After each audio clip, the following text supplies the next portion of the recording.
Hello there. Again, this is Yinka John Guy Talk. How have you guys been?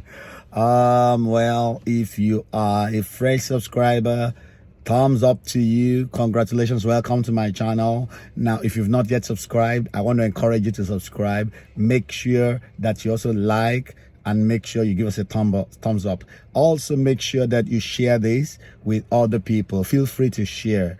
I want to share with us today. Happy Father's Day to all the fathers out there. I want to talk a little bit about my father. My father passed on in the year 1999. A little bit of reflection during Father's Day concerning my dad. Now, my dad was an educationist. He was one of the early graduates of University of Ife, and he studied classics.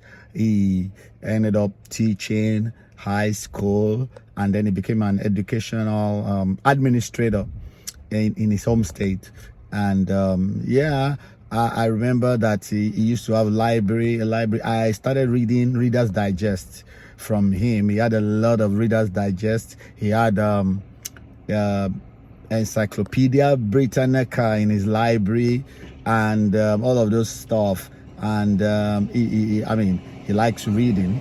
Apparently, thinking back now, and I started reading some of those interesting stuff from his library. And not only that, he had some ability to act also, because he acted in Wole Soyinka's very old movie titled Kongi's Harvest. A few weeks ago, I met Wole Soyinka in England. I saw him in England, and I was telling him that my dad acted in his movie. He was fascinated. He said, "Wow, that's an old one."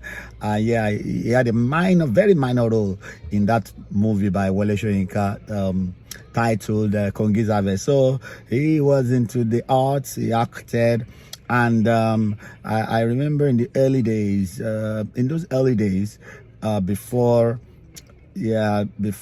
my dad and my mom separated at the age of 7. I was 7 when they separated. But before then, I remember he gave all of us nicknames. I remember he will never call me Yinka. He will always call me Ayenkuzo.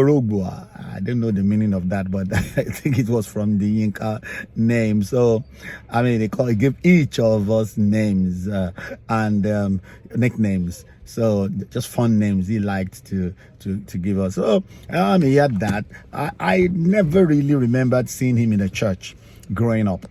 And later on, he told me that when he got to university, he just rebelled against religion and organized religion and all of that. So yeah, he was among the young people who were feeling enlightened in those days. But I'll come to his latter days later. But yeah, he never really went. He said they were reacting to also some of the leaders in the church. They didn't like the way they were behaving.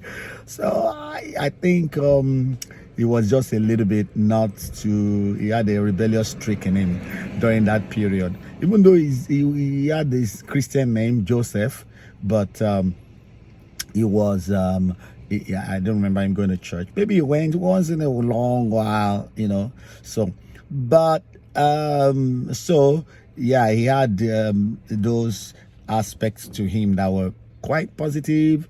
He was a strict teacher, and teachers in those days were disciplinarians. So you can imagine he was a strong disciplinarian.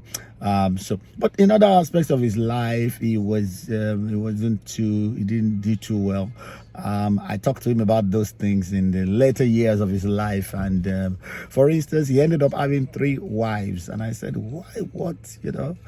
Many young men don't understand, but when they start getting to their 60s and their 70s, they start looking back and wondering, what was that all about? He would say, "Well, I didn't have as much knowledge as you have." That was his veiled way of discouraging me, that, "No, you don't do that. You don't follow my path in that."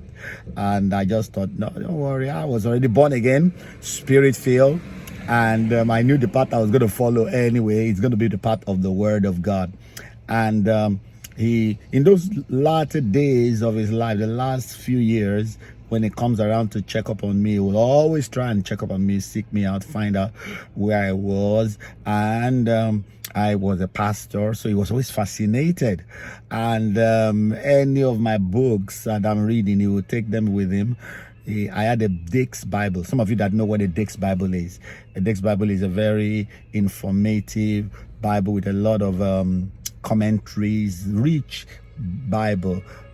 He just told me that, look, he needs to get my Dake's Bible if I can just give it to him. And I just thought, wow, this is amazing. So he took my Dake's Bible, and I can imagine he would devour, because he's always been an avid reader.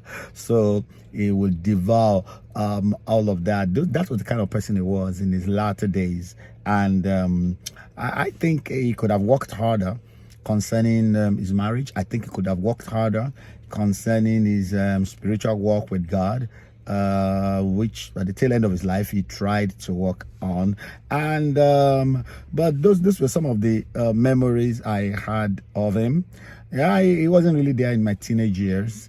He wasn't really there in my all of those years when I was a boy growing into being a man. He wasn't really there. So that's not too good. Now, if you are a father, you got to be there for your children. Fight for your marriage. Do your best to keep your home together, because your children are going to need you. It's going to affect you. Yeah, his absence affected me in so many ways until I got saved. When I got saved and I got spirit-filled, oh, the Lord healed me of all of that. The Lord began to teach me. I got very excellent role models of what a husband should be, what fathers should be. These were born-again, spirit-filled people. And I count myself fortunate and blessed to have such people in my life. It was just God's plan and God's handiwork. So I really appreciate that. And now that I'm an adult myself, I look back and I just say, you know what? Christ is really the difference maker. If you have Christ in your life, it will make a big difference in your life. I'm going to stop here for now. I don't know what you think about what I've shared. I want to hear your comment. I want you to like this, give us a thumbs up. I want you to share this video, and I want you to make sure you subscribe if you have not yet subscribed. I just thought of getting into the car and sharing something about Father's Day. The world needs excellent fathers.